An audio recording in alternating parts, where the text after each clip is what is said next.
This is one of the best games I've ever seen. Domination, complete evisceration of his opponent. Oh, you're not supposed to do this to reigning world chess champions. Magnus Carlsen hasn't just beat Gukesh, he's dismantled him. 2 games to show you here. First off, he's playing black. Positional beauty of the highest order. Then I'm going to show you it in reverse with white also playing a Roy Lopez. Honestly, this is insane. It's the Clutch Chess tournament here, the tournament of the year. They play each other twice, rapid play chess. Magnus is the GOAT, and this game shows why. These are normal looking moves, right? We see them all the time. KG getting the bits out, now retreating the bishops to keep them on the board. Magnus hops in, he's kicked back into b6. Gukesh sets up this beautiful bathtub pawn formation, so obviously Magnus captures there. Can't live with that. Don't let a5 happen. Now we get this and this, looking for some bishop swap maybe. So pawn d5 from Gukesh, and Magnus now attacks that center with pawn to c ships, and we get this incredible battle. Does this weird tactic here, by the way, where you can kind of do some ninja stuff and win a pawn at the end of it all, but we're not going down that rabbit hole. Magnus just defends his knight, or moves it, let's say. The explosive c4 on the board. The center looks amazing, but watch how Magnus fights against it. First activates, clears the b file, brings the rook down here. We get queen e2 on the board. The seahorse is spawned, and it's such a pain in the rear end that Gukesh chops it off. Best move, doubles the pawns, but now you've got a dilemma.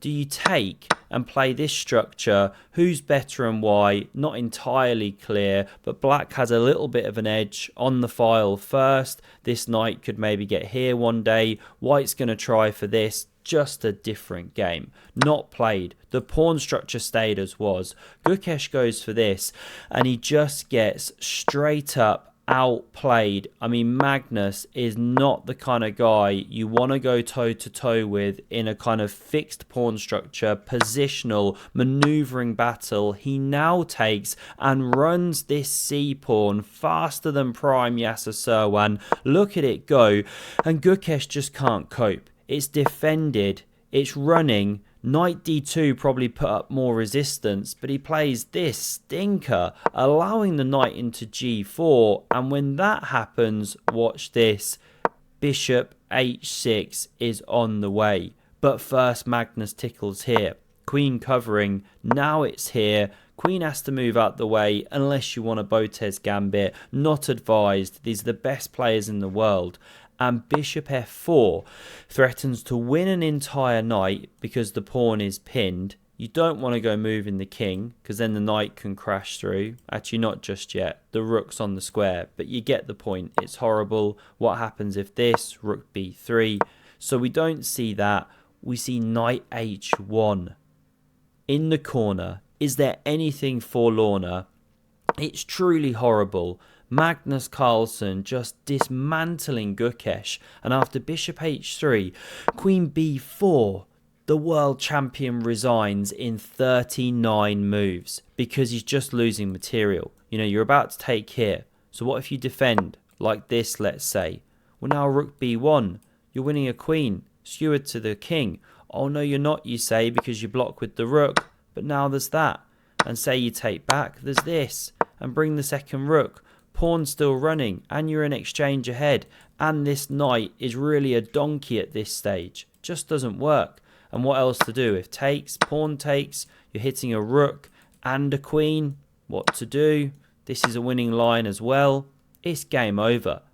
So let's now jump to this second game. The Evisceration continues. This is one of the best games Yasser's ever seen in rapid chess. Just before I dive in on this one though, I want to show you something. This literally came across my feed yesterday and then again today. Loved the Remote Chess Academy. I've mentioned it many times over the last couple of years, and they rarely have these sales, right? Like 70% off. This is GM Igor Smirnov, huge YouTube channel here, and a huge teaching offering over here on the Remote Chess Academy. These are the best selling courses. The Boost Your ELO to 2000 bundle at this insane price, under $100. If you want to kick on this year, make that push. This can help you think like a grandmaster does. That's what these courses will do. Help you develop that thinking, how to approach positions right. The super pack also, 17 videos all bundled in for an incredible price, 76% off. Really good courses. I've used them myself back in the day. Check these ones out. Incredible sale. Rarely comes around like this. Let's dive back to the chess here now, because Magnus with white this time. Another Roy Lopez on the board, of course named after J-Lo's uncle. Long-term viewers of the channel know, do consider subscribing. So much great chess to come. We don't see the main move of knight f6, but d6. Okay, another fixed structure. What is this explosive c4? So rare. Magnus going for a kind of Botvinnik system now. Gukesh fighting back, eliminate the knight, dominate the d4 square. So knight c3 played. You can't dominate it just yet. There's a pin.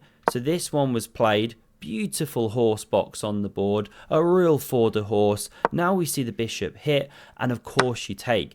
Backing up would be daft. This is in line with the principle of trying to dominate the d4 square. That's the kind of stuff you can learn in those Remote Chess Academy courses, right? Positional thinking. And so knight d7 breaks the pin. Now you want to fight for the square, so you either take or you play knight e2. Like Magnus did. We now understand why the computer's suggesting these two moves, top moves. How do we find this structure? Well, not good. f4 is going to come soon. You're roaring away like a mighty chess lion. We didn't therefore see the jump. We saw pawn g6. Astute play by Gukesh, understanding it's a better structure than actually bishop e7. Now surely you go d3, right? Maybe d4 if you're feeling ambitious, or castle, but no. Magnus plays pawn h4, a thrust which has the Global Chess Committee rolling. They love this move. It's so overpowered. Gukesh correctly shuts it down before you can use it as a hook or run it all the way like a thorn pawn. Now we see pawn d3, beautiful camel toe on the board. This knight jumps forward, and with the bishop now hit, again, of course you don't drop back. You chop here. You don't want that knight dominating the square. You don't want knight e6 on the board. So this was the game. Now Magnus gets his central break in. It's a well-timed d4. And of course you're picking up time on the knight and everything like that. It's a very annoying move, so takes is played. The knight gallops forward. Magnus even neighs a little bit, but he's not done. Watch the manoeuvring to come. Queen d7, best move to just defend the weaknesses, but Gukesh doesn't like it. Understandable. You know, you give up dark squares. Here's one quick sample line. This is a ninja move. Take me, take you, but you don't have to take. You can just sidestep, sit on the position like this, and force black to start playing some weird stuff like this. White stands a bit better here in this line. I mean, the engine's saying black stands better, but surely white does, right? You've got the pressure, you've got the doubled pawns to play against. G3, get the king safe, bring the rooks. Looks nice for white. A5, A4 is apparently the best plan for black. But okay, Gukesh didn't defend the pawn. He played bishop g7, jettisons it. You could have also gone e5 immediately, by the way. Interesting idea, but it's lingering in the air like a bad smell or a good smell, depending on which side of the fence you sit. And here comes that epically stinky cheese from Magnus Parmigiano Carlsen. He's eyeballing this rook, but also defending the knight. It's a double whammy. But Gukesh finds a good fight back. He plays queen g4. Now that's brave, offering a queen exchange against the goat of the endgame, but Magnus doesn't take it. He's itching to do so, but centralizes instead. Now that is a serious spider, right? I can't draw the lines properly, but you get the idea. Centralized, powerful. We now see castles from both players, or do we? If Magnus castles, he drops a pawn. Surely you have to, I don't know, take, get the bishop out or something. He castles. The guy's gone nuts. That's a free pawn. Then black can start attacking. But no, you actually shouldn't take it. Best is to bring this rook across. Very understandable when it's x-rayed, and then you can pressure down here. This one's staying with the defense for now. Or knight a4 is an idea to pressure b2. You know, at some point this takes is going to happen. Sorry about that. Pinging off. I think it's chess.com. They keep asking me to do commentary. I'm just too overpowered over here. Clearly that's a joke. I need a new wardrobe.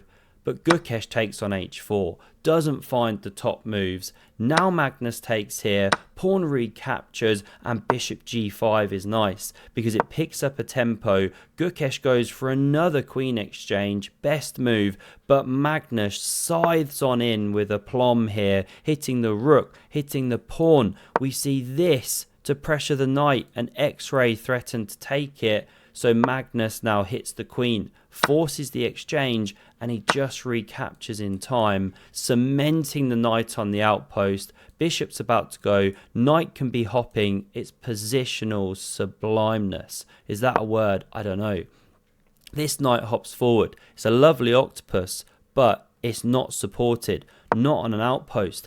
Magnus lifts into the game. And Gukesh plays one of the most positionally irresponsible moves I've seen in a long time from a reigning world chess champion. Because really, you have to be playing knight e5 here. Or rook e8, you know, different ways to fight. But this one's really natural. There's a very narrow path here. Only one move for white to keep an advantage. And it's rook c1. I think Magnus would have found it. It's very logical. You, of course, prepare a passed pawn and you keep lots of the trumps in the position. But okay, this is just fighting, right? You're in the game. Maybe you try and run this guy. I don't know. But Gukesh plays f5. Yuck. Mushrooms. Everyone hates that move. Given the e6 square, now he's trying to justify it tactically. So it is understandable, even though it's horrible. Because after takes, knight takes, the point is you take me, I take you, and sure enough, Gukesh's judgment is correct that black is okay here in the game. But that wasn't played. Magnus just says, I'm going to leave you there. I'll simply back up this bishop, not let you take it or anything, and then bring my other rook into the game. The knight could hop one day. Your knight's still under attack. Maybe I'll attack your knight. Your king's now horrible. Your pawns are weak. It's awful. King h7 best. But rook c7 is played here, just pouring fuel on the fire of the miserable position. And Magnus shows why he practices. Why he visualizes these kind of pony maneuvers deep into the night at the Oslo training camps. It's for moments like this. Knight d8. Look at the work that this one's getting through. He now threatens to take this knight. So it retreats here, stumbling backwards. What a donkey. Now we see rook e1, piling on the pressure. Bishop f8. It's awful. The knight backs up, hits the rook, hits the bishop. Rook b7 presents the most fight. But Gukesh plays rook c6. And Magnus just calmly continues by bringing a rook to the 7th. By the way, you can't remove the defender of the rook, thinking, aha, then I take you, because black actually takes here first. And when you do this, there's this, and it's a level game. So we didn't see this, we saw this. Magnus staying on top form here, brings that one to the 7th heaven. Knight c8. And honestly, you could resign at this point when you're having to play such woeful moves. Now we see takes and not recaptures. If this was played, there's a mate in 2. Can you see it? It's check and this. Rook d8 was also strong, but that was mate in 10 apparently. This is mate in 2. So we didn't see takes. We saw knight here hitting the rook. Does Magnus move it? No, he doesn't. This is chef's kiss. Rook down to the 7th, doubling. Because if you capture, there's knight takes back, and you're just in a world of pain with this rook on the 7th. The minor piece is swarming. Check. Don't go to the corner. You run into this one. What's it called again? Anastasia's? I can't remember. Not Anastasia's. I've got a real mind blank. Bit tired today. And if you run this way, then you can move the rook away, and the king's in a mating net. So you're threatening bishop h6 mate. Therefore, you have to start giving up an exchange. Now you're just simply a bishop down. Obviously, this is lost. What a trouncing on Gukesh this tournament by Magnus Carlsen. Hope you enjoyed this one. Check out Remote Chess Academy while the sale is on. Such good courses. And have a look at the video on screen in case you missed the extraordinary game that Magnus played the other day. Thanks very much for watching and see you soon. Cheers.